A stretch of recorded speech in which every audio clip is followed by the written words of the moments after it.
chưa nhom á lược tắc chất ao kế complete lược tắc chất luôn ai lược tắc chất luôn ai ở ban chờ tăng vì bong plap đôi con anh pi pro màu sậy ta đầm na nông ca cho long cắt môi nâng ạ việc plap đôi bong bài na khla សម្រាប់ខ្ញុំគឺពិតជាហត់ខ្ញុំមកតល់ពេកដឹងអ្នកទាំងអស់គ្នាដឹងខ្ញុំធ្វើអីខ្ញុំដើរទៅសុំបាយគេញ៉ាំ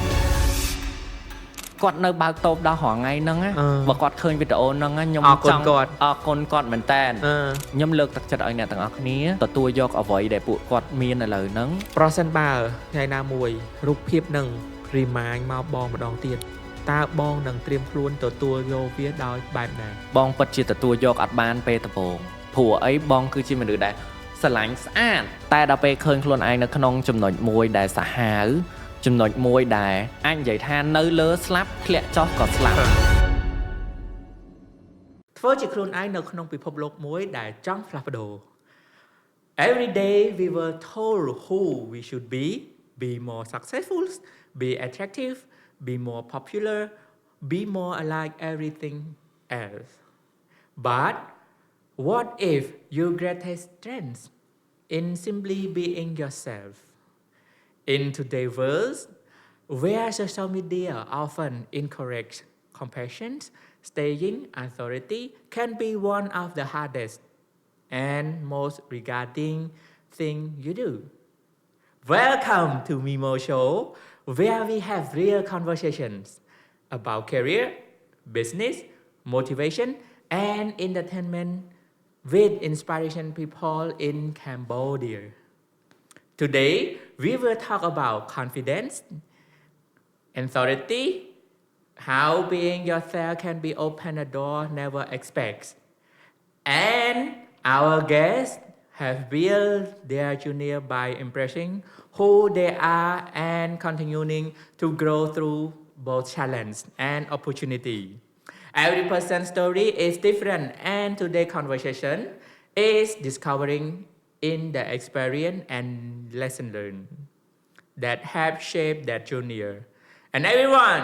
please give a warm welcome to our special guest. Welcome, Bong Ruby!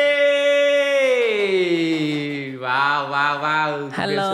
ជម្រាបសួរអូនសុខសប្បាយបង សុខសប្បាយ ឥឡូវចង់ឲ្យបង Ruby ណែនាំគ្នាបន្តិចណាណែនាំខ្លួនថាបង Ruby មកពីណាបង Ruby ឆ្លងកាត់អីខ្លះណា background សួស្តីអ្នកទាំងអស់គ្នានាងខ្ញុំ Ruby ជា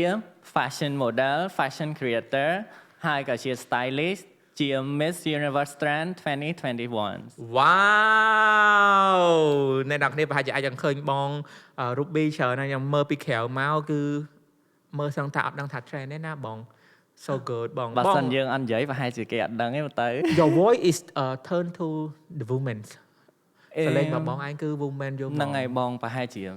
យើងហៅបងទៅបងមកយ៉ាអីទេបងទៅបងមកបងឯងហៅខ្ញុំ Mimo ក៏បានដែរ Mimo អូខេយ៉ា to feel confident and not pressure រៀង more feminine ច្រើនឥឡូវហ្នឹង yes I see បងហើយអត់ទេតាំងcharacter ទាំងការរៀបចំខ្លួនរបស់បងមកគឺមើលមកគឺវាចូលទៅlady បាត់ហើយវា woman បាត់ហើយហ្នឹង feminine ច្រើន ហ្នឹងហើយហើយបងសុំសួរចំណាប់អារម្មណ៍ប៉ុន្តែកុំតាន់បន្ទាប់ពីចំណាប់អារម្មណ៍ចង់សួរបងសិននៅពេលដែលបងចូលមកដល់ក្នុង show របស់ខ្ញុំ Mimo Show environment របស់ខ្ញុំការទទួលស្វាគមន៍របស់ខ្ញុំយ៉ាងម៉េចដែរ It's good ហើយ environment គឺល្អមែនតើសម្រាប់ខ្ញុំហើយ it's warming hard to stay here this is my first podcast in my real life ចឹងឯនេះបង Ruby នឹងមកចែករំលែកច្រើនមែនតើប៉ុន្តែចង់សួរសំណួរមួយទៀតសិននៅពេលដែលបងបានជួបខ្ញុំដំបូង What do you think about me Good handsome friendly yeah very interesting for another people wow thank you បងអូខេឥឡូវយើង go through ណោះចឹង topic របស់យើងថ្ងៃនេះខ្ញុំចង់ទៅជេក៏ដូចជានិយាយមួយបងតាក់ទងជាមួយនឹងផ្លាស់ប្ដូរមួយពីមួយទៅមួយចឹងណាព្រោះដោយសារអីខ្ញុំដឹងបែរជាអ្នកទាំងអស់ខ្ញុំដឹងអ្នកទាំងអស់គ្នាក៏ដឹងបង Ruby ខ្លួនគាត់ក៏ក្រិនកាន់តែដឹងដែរថាគាត់ពិតជាបានឆ្លងកាត់អ្វីច្រើនក្នុងដំណើរជីវិតរបស់គាត់1 2 3 4 5 6ចឹងទៅអញ្ចឹងសំណួរដែលខ្ញុំចង់សួរបងមុនគេ the moment in the real life change you to show yourself មានន័យថា នៅពេលណាដែលបងឯងឃើញចំណុចមួយដែលខ្លួនឯងបានផ្លាស់ប្ដូរនៅក្នុងជីវិតរបស់បងផ្ទាល់ហ្មងណា សម្រាប់ខ្ញុំគឺធម្មតាបើវ័យពីក្មេងមកវាអត់តាន់មានអីផ្លាស់ប្ដូរទេព្រោះអីពីក្មេងមកយើងដឹងហើយថាយើងជាភេទទី3ហើយយើងក៏ទទួលបានការរើសអើងពីក្មេងមកដែរមិនថាមជ្ឈដ្ឋានក្នុងការសិក្សាក្នុងសង្គមសពថ្ងៃឬក៏ការរស់នៅជាមួយនឹងគ្រួសារហើយបើរឿងគ្រួសារចាំយើងនិយាយតិចតិចតែហ្នឹងហើយបងដំណើរនៃការឆ្លងកាត់របស់បងតម្រាំតែបង transform ខ្លួនឯងពីប្រុសមកស្រីទៅពីប្រុសមកស្រីនេះខ្ញុំសូមលើកពាក្យអាស្រូតិចណាបងសូមកុំប្រកាន់អីណាអូខេតាំងពីបងផ្លាស់ប្ដូរខ្លួនឯងពីប្រុសមកស្រីតើដំណើរក្នុងការឆ្លងកាត់មួយហ្នឹងវាផ្លាស់ប្ដូរបងបែបណាខ្លះសម្រាប់ខ្ញុំគឺពិតជាហត់តែខ្ញុំនៅតែស៊ូដើម្បីយើងធម្មតាយើងហត់ហើយតែបើយើងអត់ស៊ូដើម្បីខ្លួនឯងយើងអត់ស៊ូដើម្បីទទួលបាននៅអ្វីដែលយើងចង់បានអ្វីដែលយើងគួរតែទទួលបានគឺមានតែការតស៊ូហ្នឹងហើយព្រោះអីដូចខ្ញុំពិតជាស៊ូព្រោះអីខ្ញុំដឹងថាខ្ញុំខ្លួនឯងភេទទី3តាំងពីក្មេងយល់បងវ័យក្មេងមកគឺខ្ញុំចូលចិត្តស្លៀកប៊ីគីនីខ្ញុំមានរូបស្លៀកប៊ីគីនីមានអីចឹងពីក្មេងហ្មងអ្នកខ្លះគេធំឡើងឯងធំខ្ទើយតាមគ្នាអីចឹងពាក្យអាស្រូហ្នឹងណាភេទទី3តាមគ្នាឬក៏អីចឹងតាមប្រអត់ទេវាជាហូម៉ូនពីធម្មជាតិនៃក្នុងខ្លួនរបស់យើងនេះតើអ្វីយើងកើតមកពីធម្មជាតិនេះជាភេទទី3នេះហ្នឹងហើយគឺវាប៉ុណ្ណឹងយល់បងប៉ុន្តែអ្វីដែលមួយទៀតអ្វីទៅដែលបំផុសបំណិតគំនិតបងឯងខ្លាំងក្នុងការឲ្យខ្លួនឯងខ្លាយជាស្ត្រីកែភេទស្ត្រីកែភេទយកហ្មងអ្នកទាំងអស់គ្នាជឿអត់ខ្ញុំប្រាប់ថាដំបូងខ្ញុំគឺជាភេទទី3ដែលអត់ទាន់ស្វែងរកខ្លួនឯងថាយើងពិតជាចង់ធ្វើជាស្រី 100% ទេគ្រាន់យើងចូលចិត្តតែងខ្លួនជាស្រីអីចឹងទៅប៉ុន្តែដល់ពេលខ្ញុំដល់វ័យមួយខ្ញុំសម្រេចក្តីបំណងខ្លួនឯងគាត់ថាខ្ញុំពិតជាចង់ខ្លាចជាបវរកញ្ញាយល់បងខ្ញុំពិតជាស្រឡាញ់វិស័យដើរម៉ូដវិស័យ fashion influencer អញ្ចឹងទៅ influencer stylist អីចឹងទៅរហូតដល់ខ្ញុំជួបរឿងមួយដែលខ្ញុំគិតថាអូខេខ្ញុំសម្រេចចិត្តនឹងកែខ្លួនឯងឲ្យទៅជាស្រីក្នុងរយៈពេល1ឆ្នាំណាអ្នកទាំងអស់គ្នាគឺខ្ញុំកែមុខសឹងតែ1ឆ្នាំពេញអត់ដោះបង់មុខគឺសិតតែធ្នេររហូតមុខគឺកែរហូតឲ្យខ្លួនឯងហ្នឹងទៅជាមនុស្សស្រីគឺព្យាយាមកែសម្ផស្សតែខ្ញុំអត់ propose ទៅឲ្យអ្នកទាំងអស់គ្នាឬក៏ new generation ជំនាន់ក្រោយដើម្បីទៅកើតជាមនុស្សស្រីយើងអត់រក្សាពីភាពដើមរបស់យើងទេយល់បងយើងនៅតែរក្សាពីភាពធម្មជាតិរបស់យើងមកប៉ុន្តែការកែសម្ផស្សសម្រាប់ខ្ញុំពិតជាស្រឡាញ់ការកែសម្ផស្សអ្វីដែលខ្ញុំមានឥឡូវហ្នឹងអ្វីដែលបងឯងកំពុងតែធ្វើនឹងមេទៀតសោតបន្ទាប់ពីបងបានកែសម្ផស្សចាប់ផ្ដើមturnខ្លួនឯងមកទៅជាfashion creator influencer ដំណើរនៃការដើររបស់បងតាក់ទងជាមួយនឹងជា influencer ហ្នឹងតើមានផលគុណសម្បត្តិនិងគុណវិបត្តិមិនខ្លះសម្រាប់ខ្លួនបងសម្រាប់ខ្ញុំគុណសម្បត្តិបើសិនជាគុណសម្បត្តិក៏មានច្រើនគុណវិបត្តិក៏មានច្រើនសម្ពាធផ្លូវចិត្តក៏មានច្រើនវ៉ាវព្រោះដោយសារតែយើងត្រូវរកអីដែល creative ថ្មីត្រូវថ្មីរហូតហើយយើងត្រូវចូលជាមួយនឹងសង្គមនៃការស្លៀកពាក់បែបថ្មីអ្វីដែលយើងធ្លាប់ស្លៀក daily ពីមុនយើងត្រូវដូរមកថ្មីទាំងអស់យើងត្រូវស្របជាមួយនឹងគេដើម្បីឲ្យខ្លួនយើងហ្នឹងទៅវាស្មើនឹងគេដែរយល់បងព្រោះពេលដែលយើងធ្វើជា fashion model គឺក៏វាមួយយ៉ាងប៉ុន្តែយើងត្រូវផ្លាស់ប្ដូរខ្លួនឯងដូចខ្ញុំពីមុនគឺជាមនុស្សដែលមានសាច់មានអីចឹងទៅអញ្ចឹងខ្ញុំត្រូវការច្រឡាញមុខខ្ញុំត្រូវការអីដើម្បីឲ្យខ្លួនឯងជា fashion face ហើយបានយើងរត់ទៅរកនៅក្នុង industry fashion work ឬក៏ fashion model បានព្រោះដោយសារតែធម្មតាfashion គេត្រូវការគេមាន type របស់គេត្រូវរើសយើងអញ្ចឹងយើងទៅ casting ដើម្បីឲ្យគេរើសយើងមិនមែនជា model ដែលល្បីដែលគេយើងគេត្រូវស្រឡាញ់យើងគេរកយើងឯងពេលខ្លះយើងត្រូវមានសម្ពាធផ្លូវចិត្តក្នុងការអញត្រូវធ្វើបែបនេះដើម្បីពាក្យរៀងអាស្រួតទៀតអត់អីទេអីបងខ្ញុំត្រូវធ្វើបែបនេះដើម្បីតឲ្យត្រូវជាមួយនឹង collection របស់គេដែរ collection អូខេយល់បងហើយរឿងក្នុង fashion មួយដូចក្នុងរឿងចឹងពេលខ្លះនិយាយមែនជឿអត់ថាកៅអៅហ្នឹងយើង lo hái tại đặc biệt đòn ngày số giờ bán vẹt áo nữa Oh my god មានរឿងនឹងកាត់ឡើងដែរ មានខ្ញុំជួបពីរដងនៅទាំងអស់គ្នាហើយជា industry fashion ជារឿងធម្មតាតែខ្ញុំ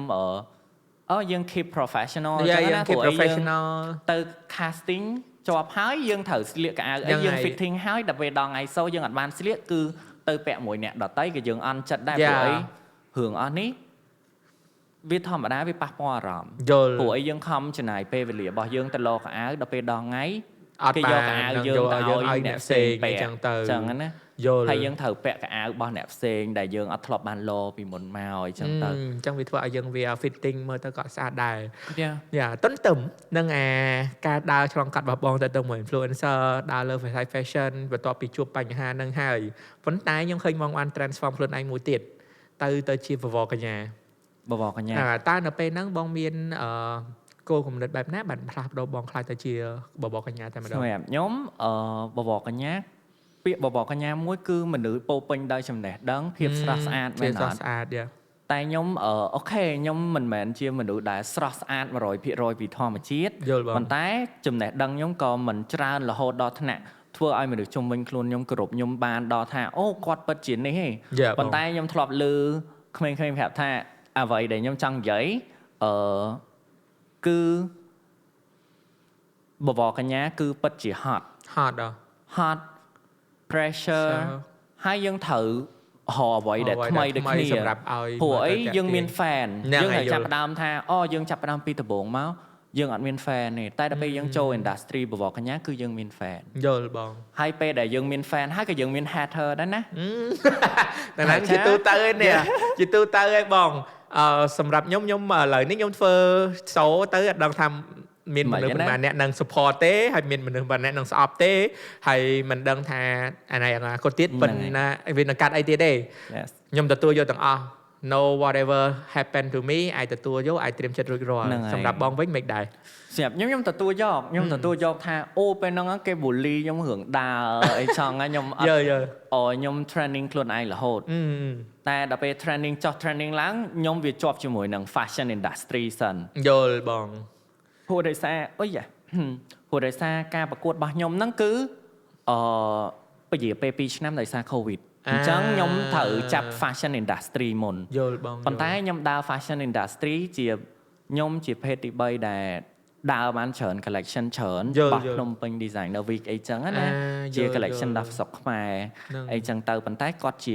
បរទេសអីចឹងទៅហើយខ្ញុំចាប់ផ្ដើមចេញno បោះខ្ញុំដើរបោះRyan យ៉ាបង Ryan យ៉ាខ្ញុំដើរបោះ Ryan យូរហើយព្រោះអីខ្ញុំដើរបិទសូរឲ្យ Ryan រហូតបន្ទាប់មកខ្ញុំទៅប្រកួតបវរកញ្ញាហ្នឹងគឺខ្ញុំចាប់ផ្ដើមកែសម្ផស្សតិចតួចបន្ថែមរហូតនិយាយទៅគឺអត់មានសម្រាប់ហ្មង I see បង thank you so much បងប៉ុន្តែខ្ញុំចង់ reflect ទៅបងមុននឹងបងខ្លាយទៅជាfashion design ខ្លាយទៅជា influencer ខ្លាយទៅជា Miss សូមត្រឡប់ទៅក្រោយតិចមុនដែលបងខ្លាយទៅអញ្ចឹងបងមានប្រវត្តិការងារមិនដែរការធ្វើការមិន step មិនដែរអញ្ចឹងណាមុនដែលខ្ញុំអីដែលរំអាឈានដល់អាហ្នឹងតែវារឿង skip តិចតែក៏ចង់ដឹងពីក្រោយតិចសិនមុនពេលយើងមកបំពេញណាព្រោះអីពីមុនខ្ញុំជាក្មេងនៅទីក្រុងឯងខ្ញុំជាអ្នកកើតនៅបំពេញយើងបឹងកេកង់3អីទេប៉ុន្តែគ្រាន់តែ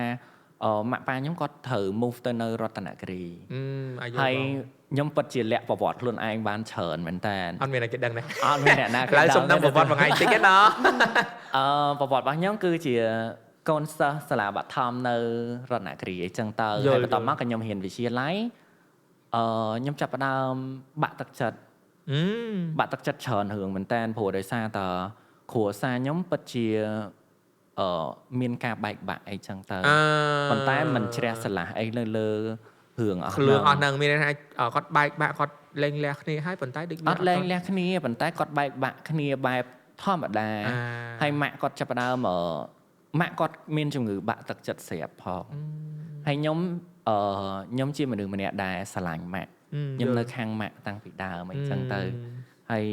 បន្ទាប់ពីវ័យហ្នឹងមកគឺខ្ញុំចាប់ផ្ដើមគិតថាដល់វិទ្យាល័យហ្នឹងគឺ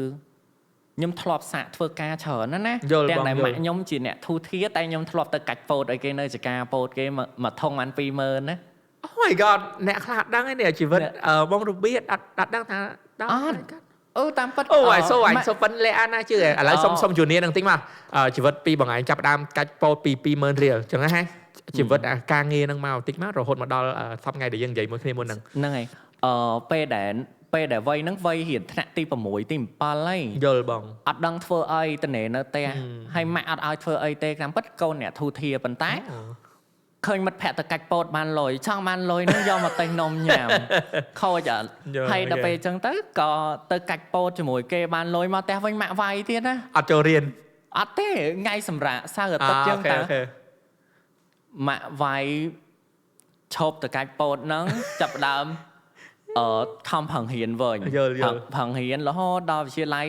ទៅក៏នៅសុកមានរឿងបញ្ហានៅផ្ទះអញ្ចឹងទៅក៏សុំម៉ាក់មករៀនពេញតាមពិតព្យាយាមកិច្ចវេះ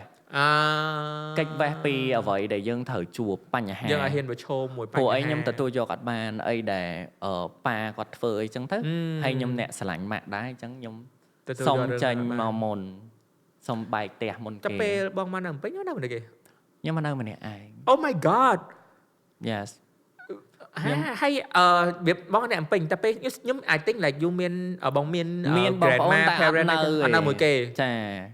តើពេលហ្នឹងបងឯង support ខ្លួនឯងដោយរបៀបណាមានន័យថាលុយកាក់អីផ្សេងៗអីចឹងណាបាទជាបបាហើយមានរឿងមួយខ្ញុំចង់ប្រាប់ថាខ្ញុំ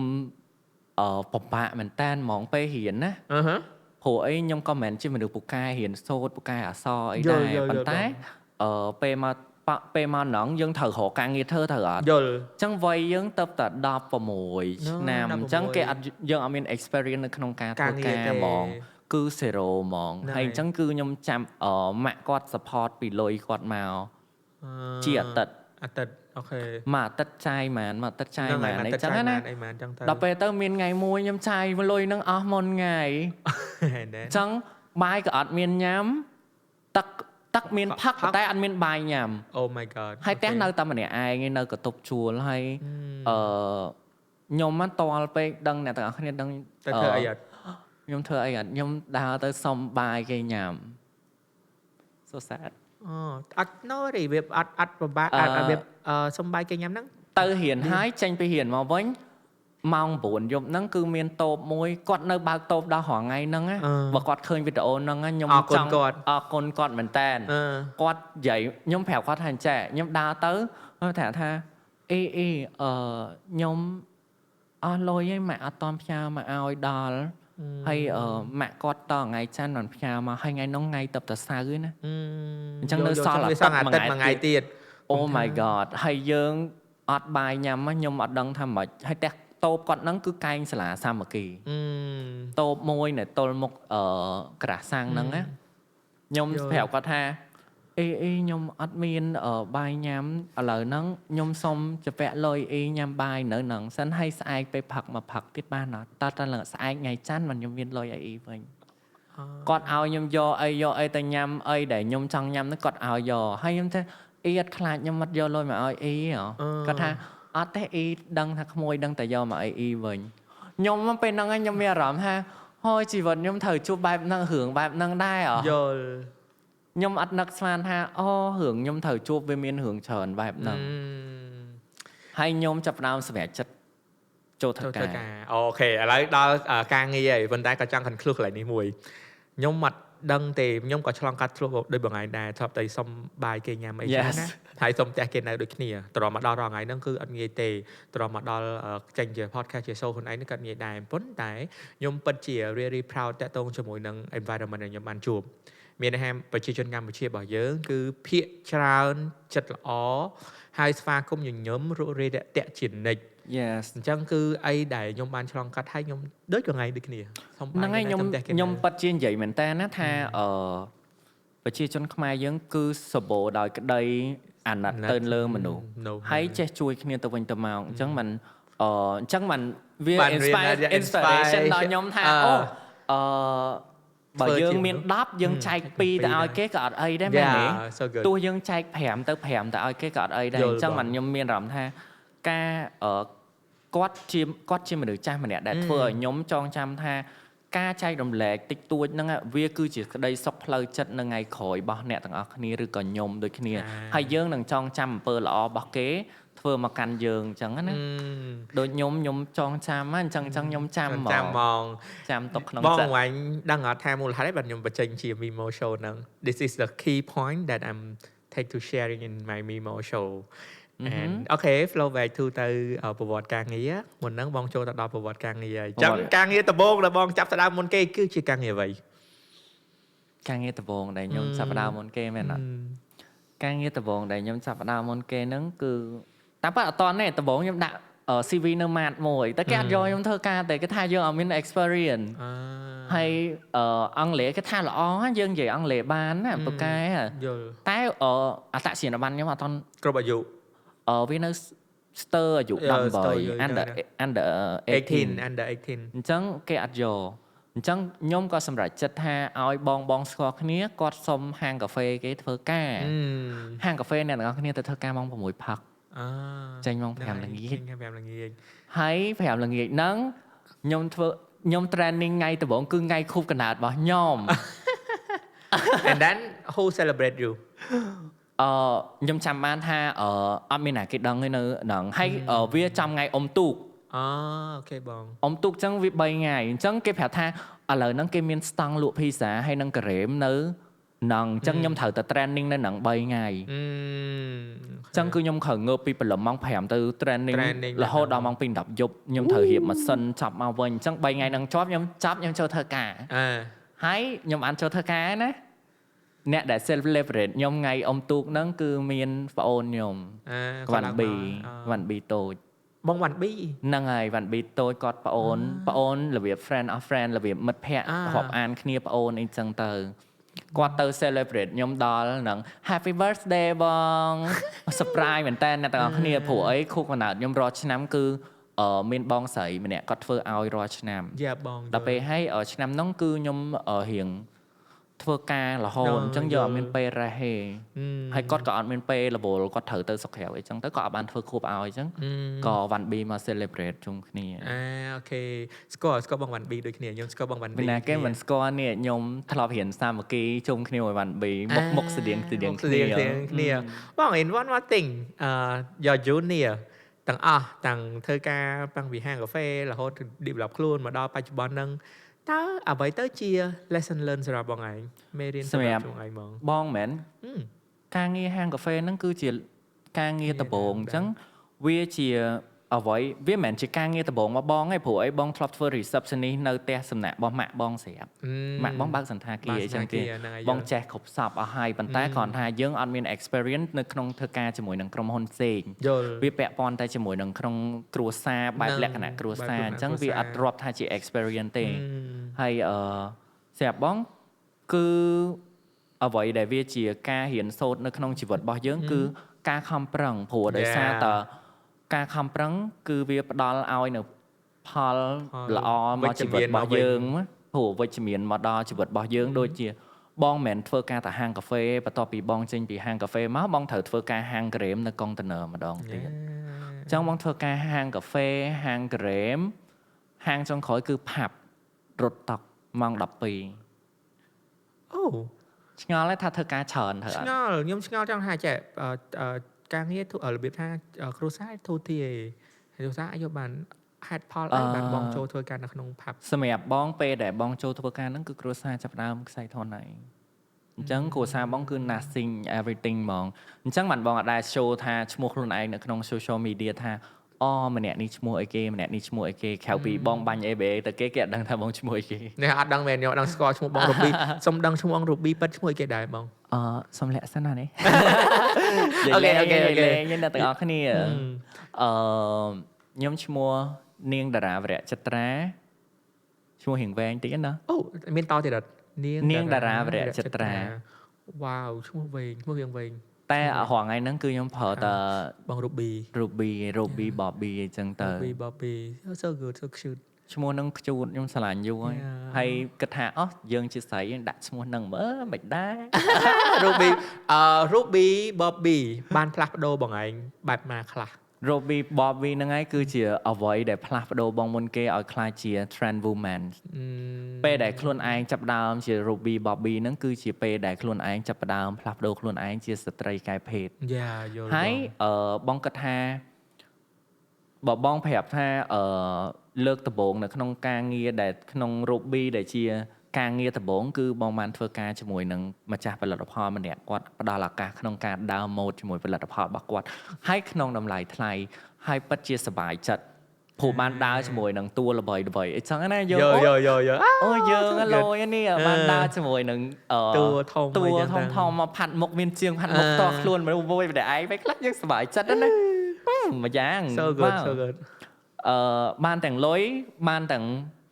experience បានទាំងឱកាសការងារថ្មីយល់ហើយសម្រាប់បងមើលយើង flashback ទៅការងារចង់ដឹងឲ្យអស់ហើយបងរបៀបយ៉ាងអស់ការងារនៅ pub តិចសិនណាព្រោះអីពេលដែលបងធ្វើការហាងកាហ្វេផឹកឡើងរហូតដល់ម៉ោង6ហ្នឹងអញ្ចឹងបងត្រូវធ្វើការនៅក្រេមនៅណោះ4ម៉ោងទៀតអញ្ចឹងត្រឹមម៉ោង10ឬក៏10កន្លះបងចាប់ផ្ដើមលាងម៉ាស៊ីនក្រេមហើយបងបិទបងរត់ទៅផាប់រត់តុកហើយអញ្ចឹងបងសល់ការងារ3ម៉ោងទៅធ្វើការនៅផាប់បានលុយធីបទៀតវ៉ាវពេលខ្លះយើងមើលឃើញស្អាតភ្លឹងទៅរំមកដល់ចំណុចនេះមិនងាយទេយើងឆ្លងកាត់ច្រើនមិនថាតិចច្រើនឬក៏អូដំណើរជីវិតនេះអ្នកទាំងអស់គ្នាមើលនៅលើ social media ពិតថាអូទៅរំមកបានប៉ុណ្ណេះមានវីដេអូថតប៉ុណ្ណេះអាចជើញភ្ញៀវមកបានជជែកការងារបានមីម៉ូឆ្លងកាត់ច្រើនណាស់ប៉ុន្តែឈ្មោះខ្ញុំមិនមែនឈ្មោះពិតឈ្មោះខ្ញុំមិនមែនឈ្មោះមីម៉ូទេហ្នឹងហើយខ្ញុំក៏ចង់និយាយ story របស់ខ្ញុំមកកន្លែងនេះបន្តិចឲ្យបងឯង share បងឯងដែរព្រោះបងឯងមាន story line របស់បងឯងធម្មតានឹងយើងមាន story ទាំងអស់គ្នា share គ្នាមានអី The reason why I put my name in Mimo ពីព្រោះដោយសារតែប៉ាគាត់បច្ចុប្បន្នដោយសារខ្ញុំមានបងប្អូន5នាក់ហើយខ្ញុំកូនកដាលម៉ាក់ប៉ាខ្ញុំបែកគ្នាដូចមួយដែរប៉ាខ្ញុំគាត់មានប្រពន្ធថ្មីម៉ាក់ខ្ញុំមានប្តីថ្មីដូចគ្នាតែក៏មានកូនផ្សេងគ្នាដែរអញ្ចឹងខ្ញុំជាកូនកដាលអញ្ចឹងក៏ថ្ងៃមួយបងប្រុសខ្ញុំទាំងពីរហ្នឹងគាត់បានរៀបការឲ្យអស់ហើយគាត់ក៏មានកូនគាត់ក៏ដាក់ឈ្មោះ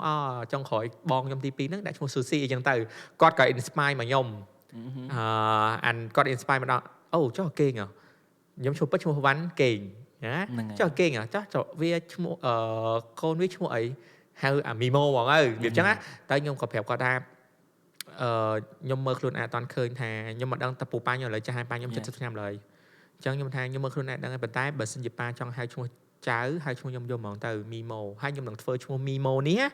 តំណាងឲ្យប៉ាបានហៅពីថ្ងៃនេះទៅហ្មងមានន័យថាខ្ញុំអត់ដឹងថានៅថ្ងៃអនាគតប៉ាអាចនឹងរស់នៅមួយខ្ញុំឬក៏អីទេព្រោះការឆាយឈឺស្លាប់អញ្ចឹងខ្ញុំចង់បំពេញបំណងយើងទៅខ្ញុំជួយចិត្តបំពេញបំណងអ្នកជំវិញខ្លួនខ្ញុំបំពេញបំណងខ្ញុំទាំងតែខ្លះខ្ញុំក៏ break down អញ្ចឹងខ្ញុំបំពេញបំណងដំបងផុតស្រាប់គ្រួសាររបស់ខ្ញុំហ្មងគឺឈ្មោះនឹងប៉ាចង់ហៅឈ្មោះមីម៉ូហ្នឹងហើយខ្ញុំនឹងធ្វើឈ្មោះមីម៉ូហ្នឹងឲ្យទៅខ្លាយទៅជា viral នៅលើ social media ឬក៏គេហៅអូមីម៉ូហ្នឹងគឺកូនប៉ាអញ្ចឹងណាអាហ្នឹងអីដែលខ្ញុំ inspire ឈ្មោះខ្ញុំដែរដាក់មីម៉ូហ្នឹងទៅនេះគឺជាកាដូរបស់ខ្លួនឯងឲ្យទៅប៉ាខ្លួនឯងកាដូខ្លួនឯងដែលជូនទៅដល់ប៉ាអ្នកខ្លះគិតថាខ្ញុំអត់ដឹងទេតែបងប្អូនឬក៏ជីដូនមួយអីគាត់គិតថាខ្ញុំអត់ស្រឡាញ់ប៉ាឬក៏អីខ្ញុំស្រឡាញ់ដូចគ្នាខ្ញុំស្រឡាញ់ទាំងម៉ាក់ទាំងប៉ាគាត់ថាខ្ញុំមិនអាចនៅក្បែរបាននៅ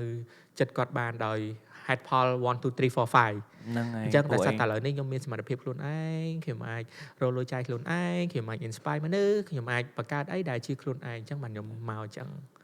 មានអីល្អព្រោះយើងបានផ្ដល់អ្វីដែលគាត់ចង់បានពេលខ្លះយើងមិនបានអ្វីដែលគាត់ចង់បានទេអ្វីដែលយើងធ្វើឲ្យគាត់នឹងគឺជាកម្រិតមួយនៃការធ្វើរបស់យើងហើយត្រូវបងយើងបានផ្ដល់ឲ្យហើយដូចបងដែរសម្រាប់បងមិនអត់ស្រឡាញ់ប៉ាទេយល់ស្រឡាញ់ប៉ុន្តែ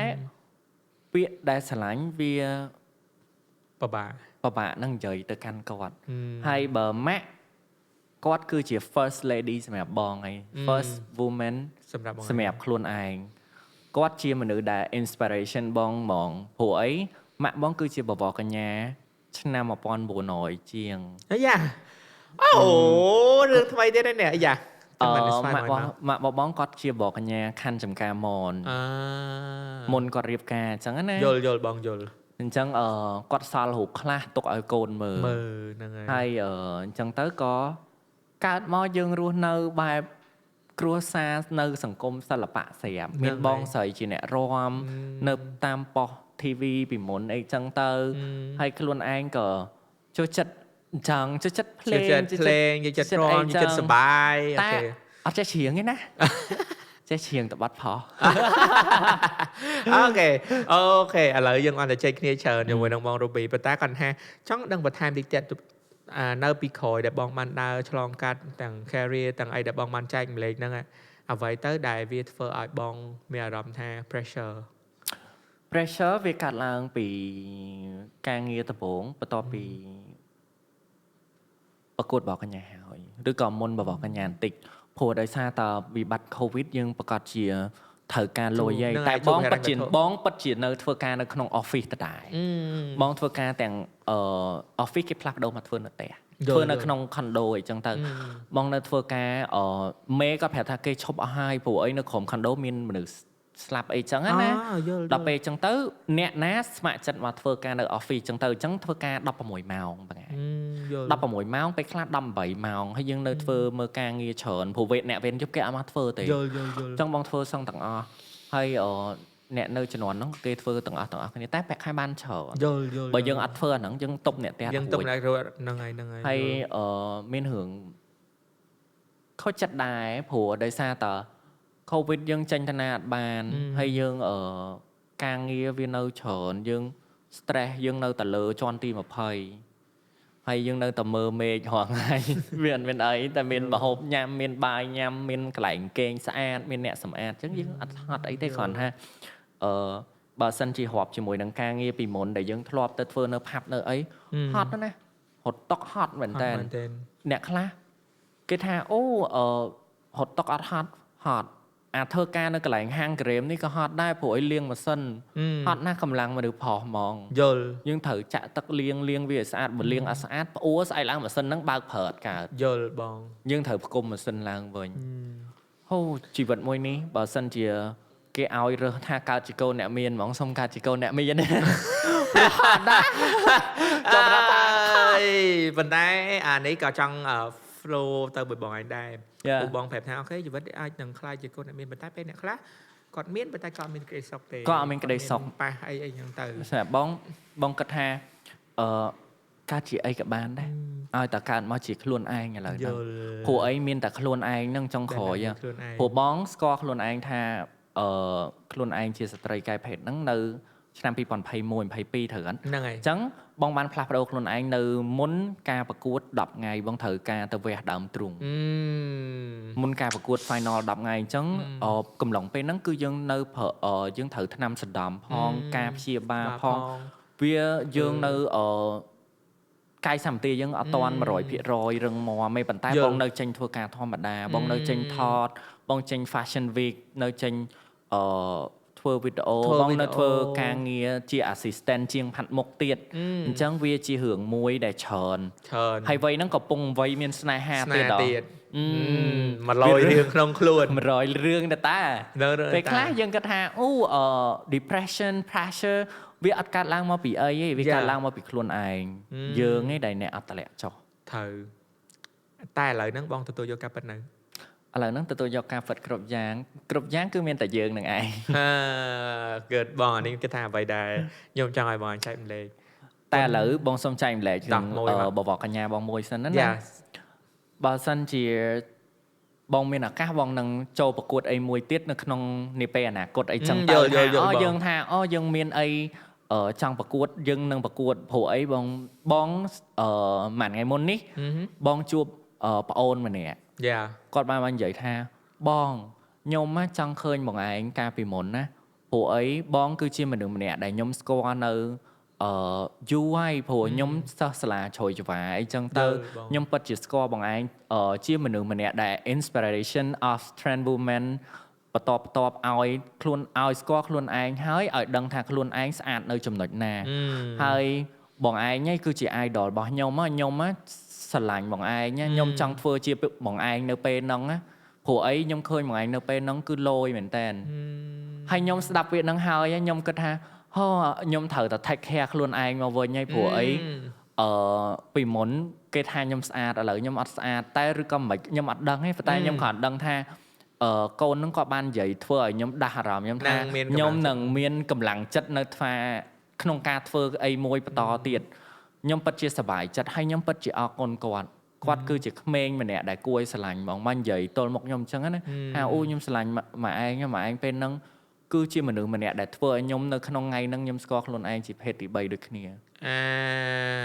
ហើយរឿងដែលខ្ញុំជួប pressure នៅក្នុងវិស័យបបរកញ្ញាគឺឱកាសការងារភេទទី3ពិតជាអត់សូវមានឱកាសការងារជំនាន់នងមកព្រោះអីក្រៅពី fashion ក្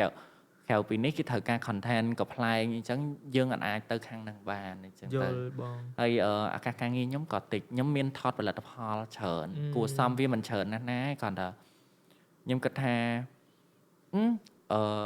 វារៀង pressure ព្រោះយើងរកលុយអត់បានយល់ត្រូវអត់ហើយខ្ញុំធ្វើការ office ក៏អត់បានធ្វើដែរណាពេលកែភេទចាប់ផ្ដើមកែរូបរាងទៅជាមនុស្សស្រីហ្នឹងគឺយើងឱកាសការងារយើងផ្លាស់ប្ដូរទាំងអស់ office អីយើងឡើងធ្វើដូចមុនហើយយល់អាហ្នឹងហើយដែលខ្ញុំគិតថាវាជាអ្វីមួយដែលធ្វើឲ្យបងជួបរឿងធំមួយ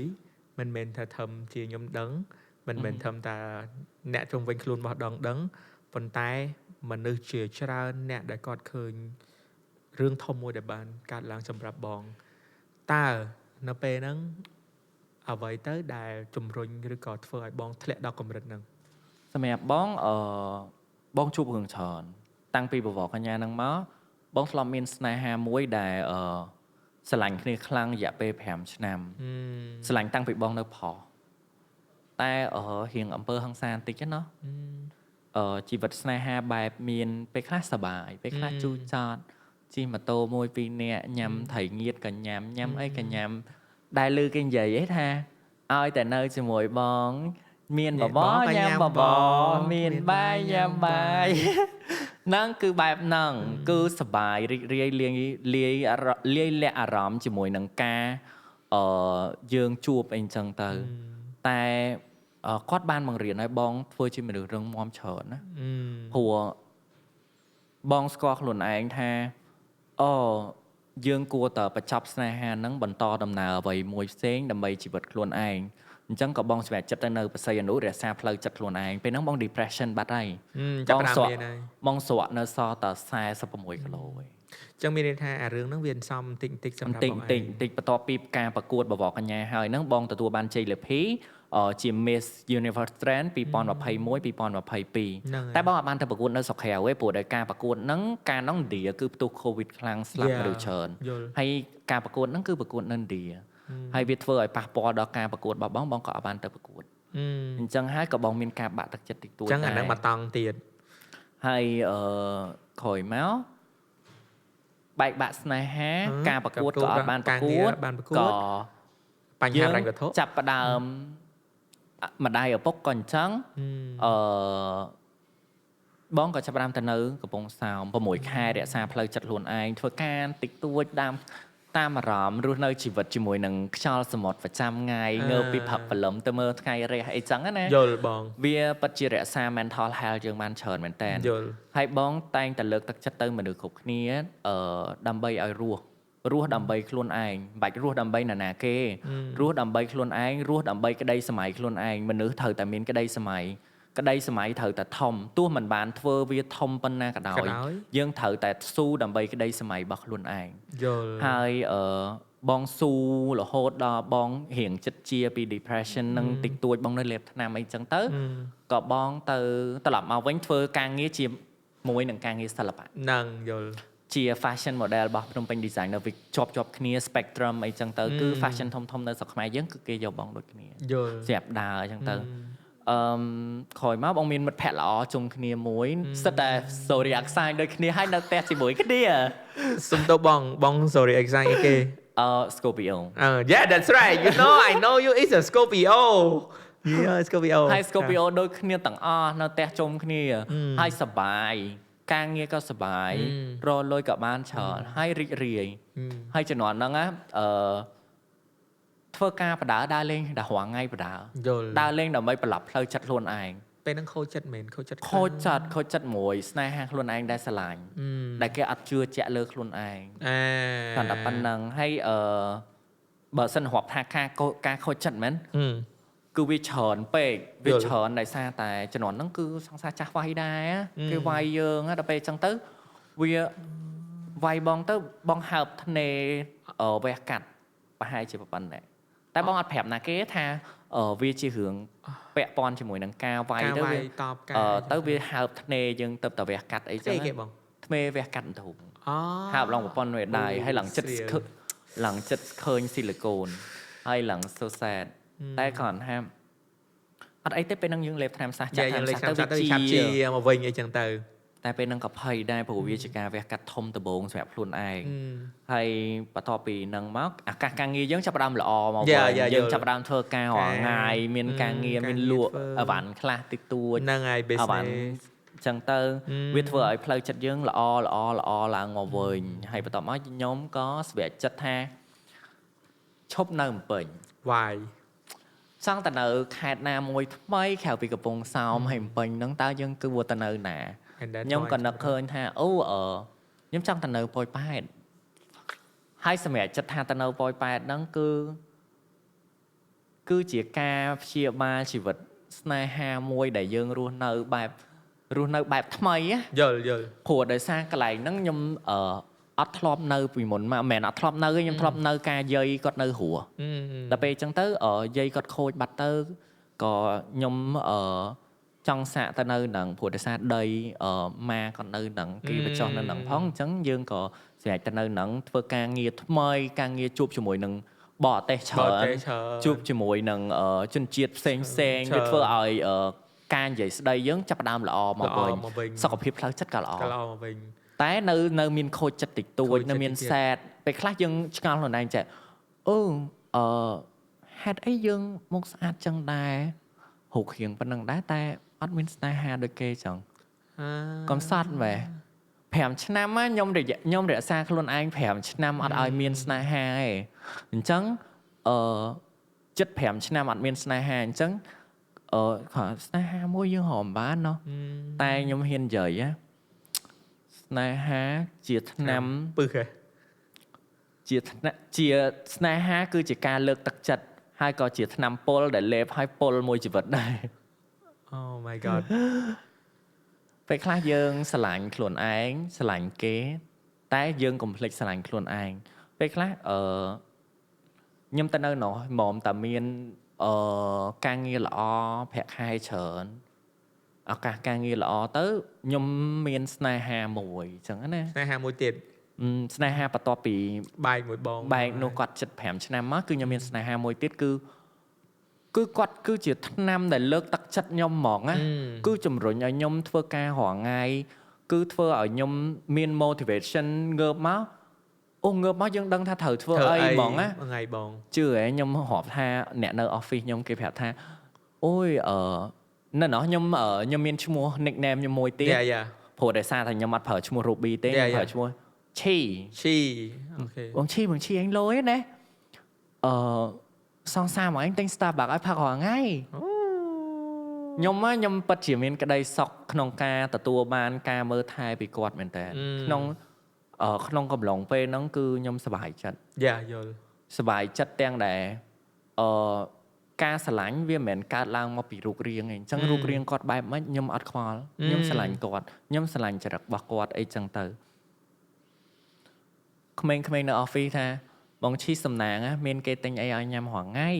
មួយថ្ងៃ2-3ពេលចេញពីធ្វើការគេមកយកទោះកន្លែងធ្វើការគាត់នៅឆ្ងាយពីកន្លែងខ្ញុំណាយល់40គីឡូពីកន្លែងធ្វើ Oh my god ពីកន្លែងមកផ្ទះខ្ញុំហ្នឹងគឺគាត់ត្រូវតែមកគេងនៅផ្ទះយប់ឡើងគឺគាត់ជា motivation របស់ខ្ញុំហ្មងយល់គាត់ចេញពីធ្វើការមកជិះ20-30-40គីឡូមកផ្ទះខ្ញុំអញ្ចឹងមកគេងនៅផ្ទះត្រូវទៅ office វិញភ្លាមគាត់ទៅវិញភ្លាមអញ្ចឹងទោះយប់ស្មានណាក៏គាត់ត្រូវមកទៅស្មានណាក៏ត្រូវទៅអញ្ចឹងបើសិនជានិយាយថាខ្ញុំឆ្លាញ់គាត់ប៉ុណ្ណាខ្ញុំឆ្លាញ់គាត់ខ្លាំងជាបើសិនជាគេផ្ទឹមយកមករាប់ជាមួយនឹងប៉ាយើងអាចនឹងស្មើគ្នាគាត់អាចនឹងលើសទៀតព្រោះអីប៉ាអត់ដែលមើលថែខ្ញុំទេអញ្ចឹងខ្ញុំខ្វះភាពកក់ក្ដៅអញ្ចឹងគាត់ខ្ញុំនៅឆ្ងាយពីម៉ាក់6ឆ្នាំអត់ដែលជួបមុខគ្នាខ្ញុំបានតែខលលេម៉ាក់ខលមកនិយាយ mà trái côn nhằm bài nở tên na ngày na ở côn mà lên tè hay chẳng nên ha ui ở trong tờ ghê chấm pe na côn trong tờ chấm côn phẹp ở trong tờ roal pika ở roal pi khẹo pika cột cung ở bụng khẹo pika cột cung mặt đáy nhom ọt bàn ấy nhom ọt bàn vào đo phiêu cọ cái đời mạng đôi khi còn đời nhom phở bị lọ về để nhom miên snai hà đấy cốt cầu giấy bị lò mà nhom miên ca lực tắc chất nhom chởn cứ chia mình được phò đài lực tắc chất mỏng áแต่nhom ọt của thường snai hà đấy ai vô à chỉ nói nếu nhom trong xua bằng anh mùi thông đáy nhưng mà đang thả bóng thọp lư biện nâng rư cỡ ở tế bồn tái sầm nụ mùi đấy nâng ai bà bò bóng kháng hay có bà bò sẵn cung transgender có đôi giờ LGBTQ giống nhầm xông tôi thuộc môn này hàiแต่ตรงจมูกนั่งtransgender กอดกายต่างได้กอด transform คลุนต่อจิตสลาย and ได้ลือเปียจอจามรามท่ากอดเฟอร์แบบนั่งดำใบ roll income โจไทยมาสมัยnhóm ở đằng ấy tay nhóm mình tham mà được phỏng mình tham mà được sấyឬក៏ petty boy ឯបើសិនជាគាត់ប្រកបអាជីពរបរបែបម៉េចឬក៏ខ្ញុំអត់ដឹងទេតែខ្ញុំលើកទឹកចិត្តឲ្យថាចូលកុំរើសអើងគ្នាព្រោះដោយសារតែមិនថាមនុស្សផងមិនថាមនុស្សស្រីមិនថាភេទទី3សិតតែមានអាជីវកម្មការងាររៀងខ្លួនអីចឹងណាហើយសម្រាប់ពួកគាត់ធ្វើការបែបម៉េចជារឿងរបស់គាត់អញ្ចឹងវាជាជំរើសមួយរបស់គាត់ថាគាត់ចង់ធ្វើការបែបម៉េចប៉ុន្តែសម្រាប់ខ្ញុំលើកទឹកចិត្តឲ្យអ្នកទាំងអស់គ្នាទទួលយកអ្វីដែលពួកគាត់មានឥឡូវហ្នឹងអ្វីដែលគាត់ធ្វើនៅសង្គមរាល់ថ្ងៃហ្នឹងឲ្យសង្គមទទួលស្គាល់ពួកគាត់ដូចខ្ញុំជាស្ត្រីកែភេទខ្ញុំពិតជាច្បាស់ណាស់ថាខ្ញុំផ្ដល់ឲ្យមនុស្សគ្រប់គ្នាហៅខ្ញុំជាភេទទី3ឬក៏ជាខ្ទើយ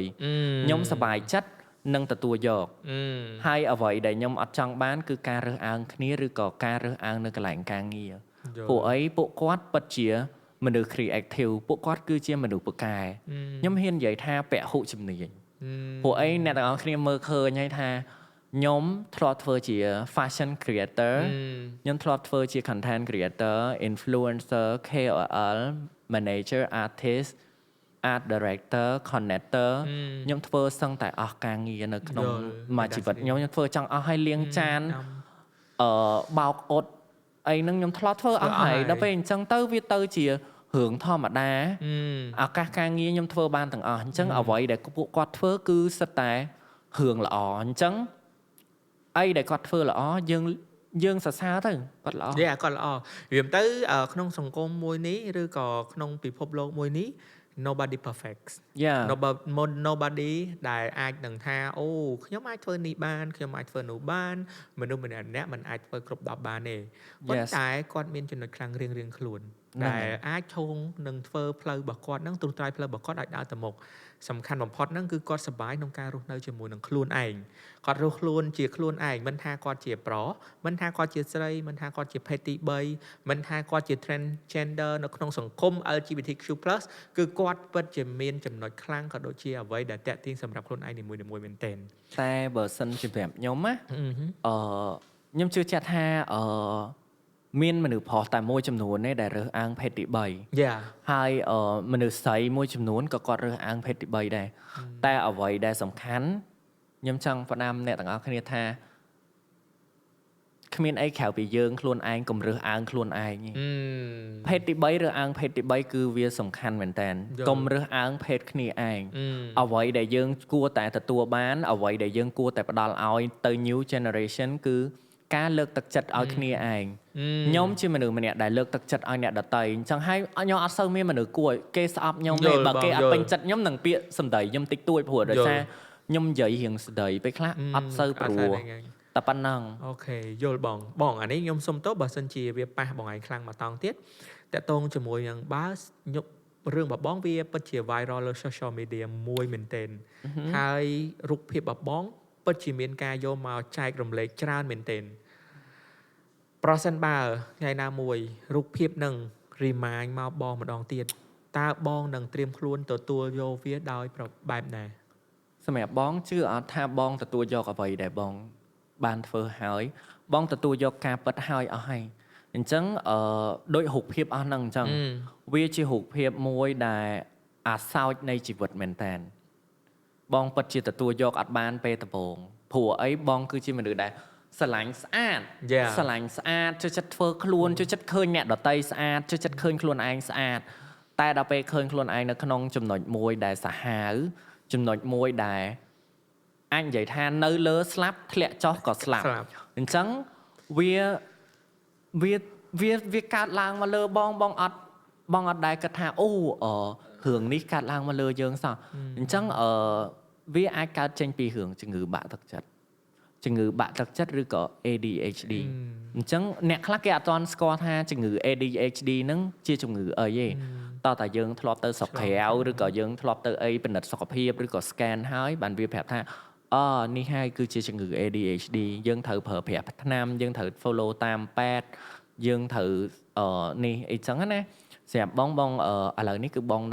នៅទទួលការព្យាបាលពីពេទ្យហើយពិភាក្សាមួយដុកទ័ររឿងលេបថ្នាំអីរាល់ថ្ងៃចឹងទៅប៉ុន្តែសម្រាប់រឿងដែលបង viral ហ្នឹងគឺបងពិតជាទទួលយកអ្វីដែលខ្លួនឯងបានធ្វើមែនហើយបងពិតជាសប្បាយចិត្តឃើញមនុស្សជាច្រើនលើកទឹកចិត្តមានតែ4 comment ទេដែលគេប្រើពាក្យអត់ល្អ so 1000 comment ទៀតល្អយើងអាចបងហ៊ាននិយាយថាបងរឹងមាំនឹងប្រឈមមុខនៅក្នុងការអាន comment ទាំងអស់នៃព័ត៌មាននឹងបងមិនអានតែគ្រប់ព័ត៌មានខ្មែរណាដល់បរទេសទៀតព័ត៌មាននៅគ្រប់ចិនព័ត៌មាននៅគ្រប់ម៉ាឡេឥណ្ឌូនេស៊ីវៀតណាមច្រើនគ្រប់មែនតើហើយមកគ្រប់សិតតែ1លាននាក់ឬក៏3សែន4សែន5សែនគ្រប់ Telegram ហើយវាពិតជារូបភាពដែលសាហាវមែនតើបងគិតថាបងអាន comment ហ្នឹងហើយវាជាថ្នាំមួយដែលធ្វើឲ្យបងរឹងមាំជាងមុនធ្វើឲ្យបងដើរមកទៅមុខបានបងប្រាប់ខ្លួនឯងថាគ្រាន់តែមើលគេ comment 4ហ្នឹងអត់ល្អ share 3ហ្នឹងអត់ល្អ share យើងចងអញ្ចឹងធ្វើ content ទេយើងធ្វើអញ្ចឹងចង់បានលុយទេបងពិតជាប្រាប់ខ្ញុំទេទៅបងស្រីនៅសុនីតាលោកជំទាវនៅសុនីតាប្រាប់គាត់វិញថាបងខ្ញុំអត់ចង់បានលុយហ្នឹងទេគេថាខ្ញុំធ្វើអញ្ចឹងដើម្បី content ដើម្បីទាមទារឲ្យបានលុយខ្ញុំពិតជាអត់ចង់បានមែនបងហើយទៅគាត់ថាយកទៅអូនអត់អីទេនេះគេចង់ជួយយើងទេណាមួយក៏សម្រួលការចំណាយនៅពេទ្យដែរខ្ញុំចំណាយនៅពេទ្យច្រើនខ្ញុំចំណាយការលុយលើអីផ្សេងច្រើនទៀតប៉ុន្តែក៏វាជាលុយផ្ទាល់ខ្លួនអញ្ចឹងណាហ្នឹងហើយហើយខ្ញុំគិតថាអូយ៉ាខ្ញុំគិតថាវាអត់មានអីក្រៅពីយើងអាន comment ហើយទទួលយកការពិតទទួលស្គាល់អ្វីដែលជាបញ្ហាអ្វីដែលយើងកំពុងតែចងវានេះអ្វីដែលយើងកំពុងតែដោះវាបានអ្វីដែលយើងអាចដោះវាបានគឺយើងដោះអ្វីដែលយើងដោះវាមិនបានយើងទុកវាសិនទៅថ្ងៃណាមួយយើងនឹងដោះវាបានព្រោះអីយើងជាអ្នកចង you know បង Ruby នេះហើយជាចំណុចដែលខ្ញុំចង់អញ្ជើញបងចូលរួមជាមួយនឹងshow របស់ខ្ញុំជាក់ស្ដែងក្នុង show របស់ខ្ញុំអត់ប្រកាន់ page ខ្ញុំអត់ប្រកាន់វណ្ណៈហើយក៏ខ្ញុំអត់ចង់ឲ្យគាត់ show តែពីភាពជោគជ័យរបស់គាត់ទេអញ្ចឹងនៅនេះគាត់អាច share ពីគាត់ពី business career អ្វីដែលគាត់ឆ្លងកាត់ហើយពិតជាចំណែកមួយក្នុងការលើកទឹកចិត្តក៏ដូចជាជំរុញផលវិជ្ជមានទៅដល់បងដែរខ្ញុំគិតថាបច្ចុប្បន្នបងអត់ទាន់ better 100%មកវិញ comeback មកបានទេប៉ុន្តែខ្ញុំគិតថានៅក្នុងនេះបើសិនជាអ្នកទាំងអស់គ្នាក៏ដែលកំពុងទស្សនា show របស់ខ្ញុំក៏ជាចំណែកមួយឲ្យបង Ruby កាន់តែមកវិញហើយនៅថ្ងៃអនាគតណាមួយខ្ញុំនឹងមិន pressure ទៅបងឯងខ្ញុំនឹងឃើញថាបង comeback មកវិញហើយបងក៏អាចទៅជាelegant queen មួយដែល showcase ពីខ្លួនឯងហើយ this one is your key point ដែលអាចនឹងចាប់ផ្ដើមក្នុងវិស័យរបស់បងខ្ញុំបងពិតជាទទួលនឹងខ្ញុំពិតជាអរគុណបងមែនទែនដែលអត់រីករាយក្នុងការអញ្ជើញរបស់ខ្ញុំហើយទាំងដែលគាត់កំពុងតែជួបជាមួយវិបត្តិហ្នឹងហើយអ្វីដែលកាន់វិស័យមួយទៀតគឺអ្វីដែលខ្ញុំចង់ឲ្យគាត់បាននិយាយគឺគាត់បាននិយាយនេះខ្ញុំឃើញបង Ruby បាននិយាយមែនទែនអញ្ចឹងអ្វីដែលបងនិយាយខ្ញុំសង្ឃឹមថាបងបានសប្បាយចិត្តបានធូរទ្រង់បានទទួលនៅអីដែលថ្មីពីប្អូនដែលប្អូនអញ្ជើញបងមកហើយក៏ នៅតែស្វាគមន៍បងជានិច្ចសម្រាប់ដំណើរនៅជាប្រជាពលរដ្ឋខ្មែរហើយក៏ថ្ងៃអនាគតយើងមិនឃើញថាបងអាចនឹង represent ឲ្យពួកយើង ហ្នឹងហើយសម្រាប់ខ្ញុំណាអ្នកទាំងអស់គ្នាមើលខ្ញុំសូមនិយាយពីរឿងមួយខ្ញុំធ្លាប់មុនពេលដែលខ្ញុំមានបញ្ហាហ្នឹងគឺខ្ញុំកំពុងតែ success ជាមួយនឹងការងារមែនតើយល់ជាការងារដែលខ្ញុំស្រឡាញ់វាជា stylist ហ្នឹងវាជា manager ផងហើយខ្ញុំស្រឡាញ់ការងារហ្នឹងមែនតើព្រោះអីវាធ្វើឲ្យមនុស្សជុំវិញខ្លួនយើងស្អាតហ្នឹងហើយធ្វើឲ្យមនុស្សជុំវិញខ្លួនយើងស្អាតធ្វើឲ្យគេមានស្នាមញញឹមធ្វើឲ្យគេមាន confidence ធ្វើឲ្យគេមានឱកាសការងារល្អអញ្ចឹងហើយបាទខ្ញុំវាអត់អាចមកទៅយើងអត់អាចមានបញ្ហាណាមួយដែលធ្វើឲ្យគេមិនសប្បាយចិត្តឬក៏ប្រើពាក្យមិនល្អពេលដែលយើងមានបញ្ហាយល់បងហើយខ្ញុំក៏ជាមនុស្សម្នាក់ដែលចូលចិត្តលើកទឹកចិត្តគេតែភ្លេចលើកទឹកចិត្តខ្លួនឯងជឿខ្ញុំណាលើកទឹកចិត្តឲ្យគេកុំភ្លេចលើកទឹកចិត្តខ្លួនឯងលើកទឹកចិត្តខ្លួនឯងឲ្យបានច្រើនហើយការងារដែលខ្ញុំស្រឡាញ់ហ្នឹងគឺខ្ញុំធ្វើការក្នុង industry ហ្នឹងគឺខ្ញុំសប្បាយចិត្តហ្មងអត់ហត់យើងសប្បាយចិត្តក្នុងការធ្វើអាហ្នឹងវាអត់ហត់ហ្នឹងហើយបើខ្ញុំធ្លាប់មុនពេលដែលខ្ញុំត្រឡប់ទៅនៅប៉ោយប៉ែតវិញមុនពេលដែលមានបញ្ហាហ្នឹងគឺខ្ញុំធ្វើឲ្យកម្មវិធីមួយខ្ញុំធ្វើជា coordinator ដល់ពេលបន្ទាប់ពី final កម្មវិធីហ្នឹងគឺខ្ញុំបានជាប់ឈ្មោះជាជាប់អីគេអ្នកទាំងអស់គ្នាខ្ញុំបានជាប់ឈ្មោះជាaudition 500នាក់នៅស្រុកក្រៅប្រទេសប្រទេសជិតខាងយើងនឹងឯងណាគេក៏ពេលហ្នឹងខ្ញុំអត់ដឹងទេខ្ញុំសាក fill form លេងក៏សាកទៅតែវាស្របពេលជាមួយនឹងបញ្ហាប្រទេស conflict ប្រទេសយើងនឹងអ្នកជិតខាងវា effect សម្រាប់ប្រទេសគេហើយនឹងប្រទេសយើងផងដែរអញ្ចឹងខ្ញុំអត់សូវខ្វល់ដែរនឹងព្រោះអីថ្ងៃនោះខ្ញុំហោះចេញទៅពេលយប់ស្អែកឡើង audition 500នាក់យល់ហើយខ្ញុំពិតជាស្រឡាញ់មកយូរហើយវាក៏ជាក្តីសម័យខ្ញុំមួយដែរតែខ្ញុំ fail រឿងហ្នឹងទៅក៏ខ្ញុំចាប់អូយ sad នេះបាក់ទឹកចិត្តអាហ្នឹងទីបាក់មកតង់ទីប៉ុន្តែឆ្លងកាត់ហ្នឹងហើយអ្វីដែលឆ្លងកាត់នឹងការបត់ពិសោធន៍នឹងការចែករំលែករបស់បងខ្ញុំមើលឃើញជាក់ស្ដែងបងពិតជាបាន better ច្រើនជាងមុនហើយឆ្លងកាត់ជាមួយនឹងបញ្ហាដ៏ធំក្នុងជីវិតនេះហើយគឺជាការបង្រៀនបងបានច្រើនមែនទែនមិនថាជាបរិញ្ញាបត្រទាំងបងឯងសូម្បីតែខ្ញុំក៏បរៀនខ្ញុំបានច្រើនដែរបរៀនពីអីដែលបងបានកាត់ឡើងហើយអ្វីដែលបងកំពុងតែឆ្ពោះទៅមុខទៀតហើយដូចនិយាយមុនហ្នឹងខ្ញុំប្រងនឹងថាព្រោះមាត់ខ្ញុំរៀងឆៅតិចខ្ញុំប្រងថាបងឯងលើកទឹកចិត្តតែគេអត់លើកទឹកចិត្តខ្លួនឯងសោះប៉ុន្តែខាងក្រោយហ្នឹងគាត់បិទខ្លួនឯងថាអូខេត្រូវស្រឡាញ់ខ្លួនឯងត្រូវចេះលើកទឹកចិត្តខ្លួនឯងយល់ថាយើងស្រឡាញ់អ្នកជុំវិញខ្លួនរបស់យើងប៉ុន្តែយើងត្រូវគិតពីខ្លួនឯង priority មុនស្រឡាញ់ខ្លួនឯងឲ្យបានច្រើនហើយមើលពីចំណុចខ្វះខាតដែលខ្លួនឯងបានច្រើន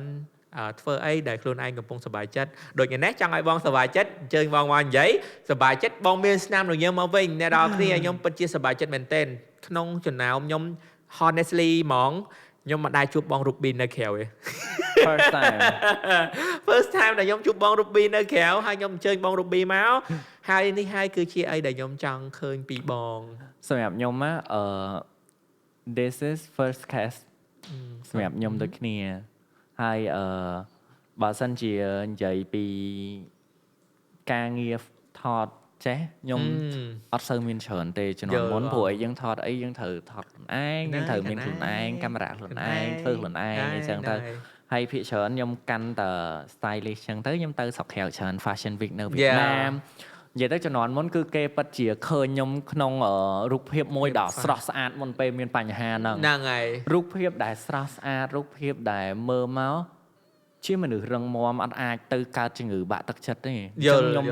ជឿជាក់ថាអ្នកអត់ដែលធ្លាប់កើតជំងឺហ្នឹងគេអត់ដឹងទេថាជំងឺហ្នឹងវាសាហាវពិតជាសាហាវយល់ខ្លាំងអាហ្នឹងយល់ខ្លាំងហ្មងអូខេឥឡូវដោយសារតែយើងជជែកគ្នារាង emotional deeply រឿង sad ទៅអូយឥឡូវខ្ញុំចង់ flex back មកលេង game តិចណាស់ដៃណា user បាននាទីហើយឥឡូវ1ម៉ោងហើយ Oh my god អូច្រើនមែនលឿនមែនអូខេឥឡូវនេះខ្ញុំចង់លេង game ជាមួយបងបន្តិចតាក់ទងជាមួយធម្មតាតបងធ្លាប់បាក់ទឹកចិត្តអញ្ចឹងខ្ញុំគិតថាប្រហែលជាអាចជួយនៅដដែលទេណខ្ញុំចង់លេង memorize game មួយបងឯងបន្តិច game ấy giờ game របៀបថានិយាយអក្សរមានន័យថាបើសិនជាយើងនិយាយពាក្យអក្សរឧទាហរណ៍ឥឡូវយើងលើស pick មួយហ្មងអក្សរឧទាហរណ៍បងឯងអក្សរកខ្ញុំអក្សរខអញ្ចឹងគុំពាក្យពីរហ្នឹងចេញពីពាក្យអីគេ អូយអត់ reflexible ណាខួរក្បាលthật làល្អ លេខការ៉ាត់លេខការ៉ាត់លេខការសាអត់សាអត់សាសិនណា សាណាអូខេ យើងដកចេញណា ឥឡូវ game ហ្នឹងមានន័យថាយើង pick អក្សរហើយផ្គុំចូលគ្នាតើនឹងពាក្យហ្នឹងនឹងជាអីគេក្នុងចឹងយើងហៅតាណាគ្នាទៅអត់អ យើង ស តា ក គ្នារបៀបថាខាង producer គាត់ជួយរាប់ខ្ញុំតិចទៅ1 2 3អក្សរអីអូខេហើយអក្សរអីហើយយើងរកពាក្យហ្នឹងហ្មងអញ្ចឹងណា ឧទាហរណ៍ថាអសដល ដល់ហ្នឹង ដល់អញ្ចឹងទៅឬក៏ខខហអញ្ចឹងទៅក្លាហានអីចឹងទៅវាអញ្ចឹងណាតែបើឆ្លាតចេះនឹងធ្វើមិនដែរ ឆ្លាត តែបើឆ្លាតអត់ចេះឆ្លាតចេះខ្ញុំមានអីផ្សេងប៉ុន្តែមានកដោជូនថ្ងៃយេ និយាយទៅឲ្យកដោឲ្យតែពាក់ព័ន្ធមួយកដោយើងយកទាំងអស់ អូខេតោះ let's start user ខខ្លាំងខ្លាណាគេបាន5មុនអ្នកឈ្នះអូខេតោះមកអីសំឡងទៀតតោះមកសសំសូម សូមយាយអូខេតោះតែទៀតហហៅអីទេមិញអត់ចេញសអូ មកដល់ទៀតសំដល់ទៀត កោឡូ កោកុលកោលោក គុំគួនគុំលោប អូអូខេតោះស រ ស្វាយរៀង ពីស្វាយ អូខេស្វាយរៀងតោះមក សំឡងទៀត សំដល់ទៀត រ មក អីគេមិន រ បា មក លឿនណាស់ម៉ៃតើលេចទៀតតោះដ ឡូដាល់ តោះក គោគុំគោគុំគោ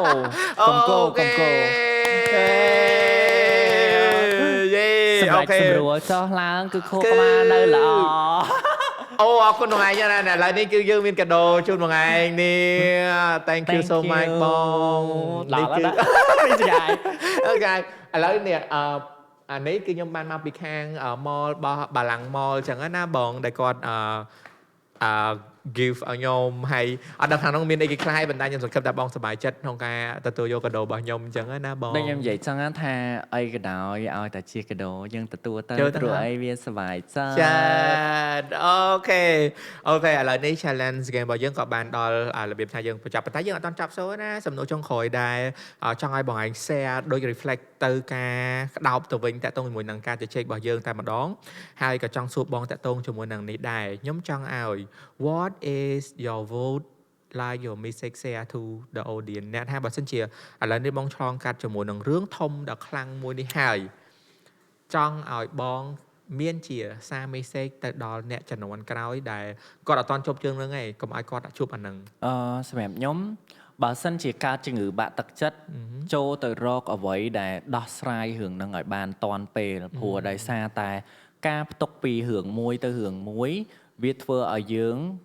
ខ្លួនឯងជាអ្នកអត់បានដោះលែងខ្លួនឯងធ្វើឲ្យខ្លួនឯងធ្លាក់ទៅដល់ចំណុចមួយដោយបាត់បង់ការគ្រប់គ្រងដូចខ្ញុំអញ្ចឹងខ្ញុំពិតជាមានរឿងច្រើននៅក្នុងជីវិតខ្ញុំពិតជាជួបរឿងច្រើនហើយខ្ញុំពិតជាធ្លាប់ជួបរឿងមួយដែលកុហកខ្លួនឯងមែនតើកុហកខ្លួនឯងកុហក fan កុហកអ្នកគ្រប់គ្នាកុហកទាំងអ្វីគ្រប់យ៉ាងនៅក្នុងជីវិតទើបធ្វើឲ្យខ្ញុំគិតថាការកុហកខ្លួនឯងវាធ្វើឲ្យយើងបាត់បង់ខ្លួនឯងអញ្ចឹងចូលទទួលយកខ្លួនឯងផ្ដល់កម្លាំងចិត្តឲ្យខ្លួនឯងកម្លាំងចិត្តឲ្យអ្នកដទៃហើយសម្រាប់ខ្ញុំពិតជាអរគុណមនុស្សគ្រប់គ្នាដែលបានលើកទឹកចិត្តធ្វើឲ្យខ្ញុំមានដល់ចំណុចនេះធ្វើឲ្យខ្ញុំនៅទីនេះមានស្នាមញញឹមហើយអរគុណខ្ញុំក៏អរគុណម្នាក់ទៀតដែរបងស្រីម្នាក់ដែលគាត់កើសមហារីកគាត់បានឆាតមកខ្ញុំច្រើនមែនតើគាត់ធ្វើជាមនុស្សម្នាក់ដែលផ្ដល់កម្លាំងចិត្តឲ្យខ្ញុំសូម្បីតែគាត់មានឱកាសការងារក៏គាត់ផ្ដល់ឲ្យខ្ញុំដែរតែ ខ្ញុំអត់តមានឱកាសទទួលយកអញ្ចឹងណាព្រោះដោយសារតែខ្ញុំសប្បាយចិត្តនឹងគាត់ឆាតមកខ្ញុំមែនតើហើយខ្ញុំអរគុណគាត់ដែលផ្ដល់កម្លាំងចិត្តទៅជាមនុស្សកើតមហារាជមកផ្ដល់កម្លាំងចិត្តឲ្យមនុស្សកើតជំងឺបាក់ទឹកចិត្តអញ្ចឹងអ្នកទាំងអស់គ្នាគិតថាការបាក់ទឹកចិត្តជាជំងឺធម្មតាតែការបាក់ទឹកចិត្តគឺជាជំងឺកាចសាហាវមួយដែលធ្វើឲ្យអ្នកបាត់បង់ខ្លួនឯងក្នុងកំឡុងពេល1វិនាទី វ៉ាវអូខេពីខ្ញុំពិតជាមានសេចក្តីសោមនស្សរីករាយមែនទែនដែលបានបងរូប៊ីចូលរួមជាមួយនឹងខ្ញុំផ្ទាល់ចែករំលែកនៅបទពិសោធន៍មិនថាជាបទពិសោធន៍ឈឺចាប់បទពិសោធន៍បរាជ័យបទពិសោធន៍ជោគជ័យហើយក៏ជាមនុស្សម្នាក់ដែលកំពុងតែ inspire ដល់អ្នកចុងក្រោយមកថែមទៀតហើយនៅតែបន្តដំណើរដើរទៅមុខកាន់តែទៅមុខមួយ step ទៀតផងដែរអ្វីដែលកាន់ពិសេសពីខ្ញុំមីម៉ូខ្ញុំពិតជាចង់ឃើញមនុស្សជុំវិញខ្លួនបើទោះបីជាបងចូលរួមមួយ show របស់ខ្ញុំថ្មីក៏ដោយប៉ុន្តែបងក៏ពិតជាផ្ដល់ផលវិជ្ជមានឲ្យខ្ញុំបានច្រើនមែនទែនក៏ inspire ខ្ញុំផងដែរអ្វីដែលកាន់ពិសេសលើនឹងទីទៀតគឺពីខ្ញុំមីម៉ូ show រួមជាមួយនឹងបង Ruby show របស់យើងខ្ញុំសង្ឃឹមថាអ្នកនរគ្នាជួយ like share comment ច្រើនឲ្យគេស្គាល់ដើម្បីរុញដើម្បីឲ្យគេស្គាល់ឲ្យបានច្រើនអញ្ចឹងពីខ្ញុំបានមីម៉ូវាងខ្ញុំបានមីម៉ូជា host នៅក្នុងមីម៉ូ show សូមអរគុណសូមជម្រាបលាបាយបាយ